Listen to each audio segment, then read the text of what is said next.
Ji my student, कैसे हैं आप सभी। चलिए आज हम पढ़ेंगे आपकी ज्योग्राफी का चैप्टर 2 6 क्लास की ज्योग्राफी हम पढ़ रहे हैं बच्चों। और उस ज्योग्राफी में हम चैप्टर नंबर 2 पढ़ रहे हैं बच्चों। और अगर आपको पता हो कि दिन से रात और रात से दिन कैसे होता है तो ये आप मुझे बता दो कमेंट करके। आप मुझे ये बताओ कि अगर एक स्थान पर ठंड है तो दूसरे स्थान पर गर्मी है, उसके पीछे क्या कारण है, आप मुझे ये भी बता दो। आप मुझे ये भी बता दो कि अगर अमेरिका के अंदर अभी 5 बज रहे हैं तो भारत के अंदर अभी क्या समय हो रहा होगा, आप ये बता सकते हो मुझे। क्या आप ये बता सकते हो कि कर्क रेखा कहाँ है और मकर रेखा कहाँ है।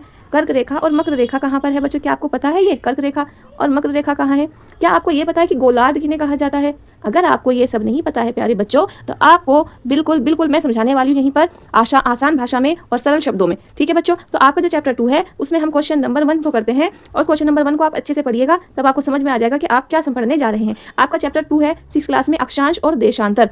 तो बच्चों हम पढ़ेंगे कि अक्षांश किसे कहते हैं, ये आपके क्वेश्चन में जरूर आएगा। और देशांतर क्या कहा जाता है ये भी आपको पता होना चाहिए। इनके काम क्या होते हैं। बहुत सारे बच्चे क्या करते हैं कि सब पढ़ लेते हैं लेकिन जो क्वेश्चन है उनको छोड़ देते हैं, तो आपको ये गलती नहीं करनी है। चलिए अब हम आगे बढ़ते हैं। क्वेश्चन नंबर 1 आप देखो यहाँ पर क्या रहा है ये कि पृथ्वी का सही आकार क्या है। ठीक है, क्वेश्चन नंबर 1 बहुत इंपॉर्टेंट है बच्चों। आपको पता होगा कि पृथ्वी नीचे और ऊपर से थोड़ी चपटी है। कैसी है बच्चों, चपटी है। और बीच में से उभरी हुई है। कैसी है, उभरी हुई है। इसी चपटी और उभरी होने के कारण पृथ्वी का आकार जियोइड है। कैसा है, जियोइड है। इसके पीछे कारण क्या है, ये पूरी तरह गोल नहीं है, ध्रुवों पर थोड़ी चपटी है और बीच में उभरी हुई है। समझ में आया बच्चों। अगर आपसे कोई पूछे कि पृथ्वी का आकार कैसा है तो आप कहोगे पृथ्वी जियोइड है। और जियोइड का मीनिंग होता है कि ध्रुवों पर थोड़ी चपटी होती है और बीच में उभरी हुई होती है। समझ गए बच्चों। चलो क्वेश्चन नंबर 2 देखते हैं कि ग्लोब क्या है। क्या है, ग्लोब क्या है। क्वेश्चन नंबर 2 मैंने आपको बताया था कि जब हम चैप्टर पढ़ रहे हैं, चैप्टर का नाम है ग्लोब, अक्षांश और देशांतर। तो आपको मैंने बहुत सारी ग्लोब की विशेषताएं भी बताई थी बच्चों कि ग्लोब में होता क्या क्या है। ठीक है, तो हम कह सकते हैं पृथ्वी का लघु रूप होता है ग्लोब। पृथ्वी का क्या होता है, लघु रूप होता है। इसमें पृथ्वी पर पहाड़ कहाँ है, पर्वत कहाँ है, नदियाँ कहाँ है, झीलें कहाँ है, समुद्र कहाँ है, ये सभी बताए जाते हैं। दूसरा आपको पता होगा ग्लोब की विशेषता में, ग्लोब बड़े भी होते हैं और छोटे भी होते हैं। इन्हें आसानी से एक स्थान से दूसरे स्थान पर ले जाया जा सकता है। ठीक है ना। तो देखो पृथ्वी का सबसे छोटा मॉडल है ग्लोब। ठीक है, इसे पृथ्वी के महाद्वीप के बारे में, महासागर के बारे में और रेखाओं के बारे में हम के रूप में समझ में आ जाता है। ठीक है, तो इससे हमें पृथ्वी के महाद्वीप, महासागर और रेखाएं सही रूप में समझ में आ जाती है कि यहाँ पर अमेरिका है, यहाँ पर कनाडा है, यहाँ पर इंडिया है या अफ्रीका है, इंडिया ये रहा हमारा। ठीक है, इस तरीके से समझ गए। तो ग्लोब क्या है, कर्क रेखा का अक्षांश मान कितना है। बच्चों मैंने आपको बताया था कि अगर हम पृथ्वी को देखें, देखो अभी आपको क्लियर हो जाएगा। तो ये विषुवत रेखा है। ठीक है, ये 0 डिग्री पर होती है। नीचे आपकी मकर रेखा होती है, वो 23.5 डिग्री पर होती है बच्चों। और ऊपर आपकी कर्क रेखा होती है, वह भी 23.5 डिग्री पर होती है। तो कितना होता है कर्क रेखा का अक्षांश मान कितना होता है। देखो ये अक्षांशरीय रेखा है, अक्षांशरीय रेखा है, अक्षांशरीय रेखा है। ठीक है, दूसरा अगर हम देखेंगे तो आपकी देशांतरीय रेखाएं कैसी होती हैं, उत्तर से दक्षिण होती हैं, उत्तर से दक्षिण होती हैं। ठीक है, और अक्षांशीय रेखा कैसी होती है, पश्चिम से पूर्व, पश्चिम से पूर्व, पश्चिम से पूर्व। तो अक्षांशीय रेखा, पहली बात तो आपको ये याद रखना है कि कर्क रेखा एक अक्षांशीय रेखा है। दूसरा ये 23.5 डिग्री उत्तरी अक्षांश पर है, कारण यह रेखा उत्तरी गोलार्ध में स्थित है। देखो ऊपर की तरफ है तो उत्तरी गोलार्ध है, और यह सूर्य यहाँ पर बिल्कुल सीधा पड़ता है। सूर्य की रोशनी यहाँ पर बिल्कुल सीधी पड़ती है। समझ में आ गया। एक बार और देखो बच्चों, अगर समझ में नहीं आता है आपको तो देखो 23.5 डिग्री उत्तरी अक्षांश पर है, यह रेखा उत्तरी गोलार्ध में स्थित है और सूर्य यहाँ सीधा चमकता है, इसीलिए सबसे ज्यादा गर्मी उत्तरी यहाँ पर होती है। ठीक है ना, कहाँ पर, कर्क रेखा और मकर रेखा पर, क्योंकि यहाँ साल में एक बार सूर्य सीधा पड़ता है। पृथ्वी के बच्चों कितने ताप कटिबंध है आपको पता होगा। पृथ्वी के 3 ताप कटिबंध है। कितने हैं बच्चों, 3 ताप कटिबंध है।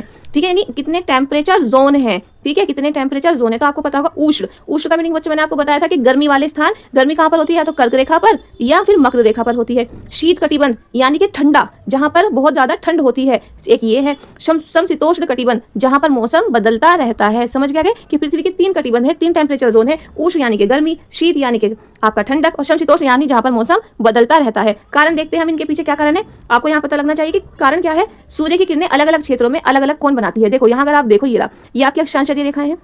ठीक है बच्चों, अक्षांशीय रेखा पश्चिम से पूर्व में है। आपकी यहाँ पर देशांतरीय रेखाएं हैं, ये देशांतरीय रेखाएं हैं। अब बच्चों क्या आप बता दो, क्या इनके बीच में आपको ये जोन दिख रहे हैं बने हुए, इन जोन के कारण ही, इन टेम्परेचर जोन के कारण ही पृथ्वी पर अलग अलग मौसम में अलग अलग कटिबंध बनाए जाते हैं। समझ गए प्यारे बच्चों। चलो आगे बढ़ते हैं। अगर आप चैनल पर अब आ गए हैं ना यहाँ तक और आपको चैनल पर पढ़ाया हुआ पसंद आया तो प्यारे बच्चों एक छोटा सा काम आपको करना होगा, सब्सक्राइब का बटन आपको दबाना होगा और बेल आइकन को भी आपको दबाना होगा और एक छोटा सा लाइक करना होगा ताकि आपको सारी वीडियो टाइम से मिल जाए। और मुझे उम्मीद है कि आप ऐसा जरूर करने वाले हैं। क्वेश्चन देखो, अक्षांश और देशांतरीय रेखाएं क्या हैं। क्या है तो बेटा देखो पृथ्वी पर ऐसी कोई भी रेखा नहीं है जो दिख सके, लेकिन ये क्या है, ये काल्पनिक रेखाएं। कैसी हैं बेटा, काल्पनिक रेखा। इनके बिना हम सही स्थान का पता नहीं बता सकते कि इंडिया कितने अक्षांश पर है, कितने देशांतर पर है। अक्षांश और देशांतर के कार्य क्या है ये भी आपको बताऊंगी मैं, लेकिन आने वाले चैप्टर्स में। ठीक है, तो आप बताओगे काल्पनिक रेखाएं और इनके कारण हमें किसी स्थान के बारे में सही जानकारी मिलती है। चलिए नेक्स्ट क्वेश्चन की तरफ। यहाँ पर देखिए बच्चों कि उष्ण कटिबंध में सबसे अधिक गर्मी क्यों होती है? मैंने आपको बताया था, देखो पृथ्वी देखो, विषुवत रेखा देखो, यहाँ मकर रेखा देखो, यहाँ कर्क रेखा देखो। आपको पता है कि सूर्य की रोशनी यहाँ पर सीधी पड़ती है, क्या पड़ती है? सीधी पड़ती है, बिल्कुल। और जहाँ सूर्य की सारी रोशनी सीधी पड़ती है तो वहाँ स्थान पर क्या होगी? गर्मी। अगर हम देखें अदर जोन पर, अगर हम देख लें यहाँ 66 डिग्री पर अगर हम देख लेते हैं तो यहाँ पर कैसी पड़ेगी? तिरछी पड़ेगी, तो यहाँ गर्मी कम होगी। तो देखो क्योंकि सूर्य की किरणें यहाँ सीधी पड़ती हैं, कारण सीधी किरणों से अधिक ताप बढ़ता है। समझ गए? तो आपको ये मैप भी बनाना पड़ेगा और फिर ये भी लिखना पड़ेगा, ये विषुवत रेखा है, ये आपकी मकर रेखा है, ये आपकी कर्क रेखा है, और इनके नाम भी लिखने पड़ेंगे। एक लास्ट क्वेश्चन जो बहुत इंपॉर्टेंट है बच्चों, जो आपको देखना चाहिए, अच्छे से समझना भी चाहिए। क्वेश्चन नंबर 7 है कि जब भारत में 5:30 बजे हैं तो लंदन में दोपहर के 12 क्यों बजते हैं? तो आपको पता होगा कि भारत जो है ग्रीनविच रेखा से पूर्व में है, और जब ये पूर्व में यानी यहाँ पर टाइम क्या होगा? 5.5 घंटे आगे होगा। ठीक है, एक तो ये हो गया, क्योंकि भारत का देशांतर आगे, क्योंकि दोनों स्थानों के देशांतर अलग अलग हैं। दूसरा, पृथ्वी घूमती है इसलिए अलग अलग जगह पर समय अलग होता है। समझ गए जी? चलिए, पहले तो आपको ये पता चाहिए कि भारत ग्रीनविच रेखा से पूर्व में है, इसलिए भी भारत का टाइम आगे है। सही को पहचानो। देखो प्रमुख अक्षांश देखो, मैं आपको बता देती हूँ कि प्रमुख अक्षांश कौन से हैं। 0 डिग्री को हम क्या कहते हैं? विषुवत। ठीक है, शून्य देशांतर जिसके पास है वो क्या है? ग्रीनविच है। यहाँ पर हम 82.5 डिग्री देखते हैं, अपना भारत का मानक यामी उत्तर है, ये भारत का प्रमुख समय है। आपको पता होगा देशांतरों की कुल संख्या कितनी है भाई? कुल देशांतर कितने हैं बच्चों? 360 है। दक्षिणी ध्रुव वृत्त पर स्थित कौन सा होगा? तो दक्षिणी गोलार्ध में होगा।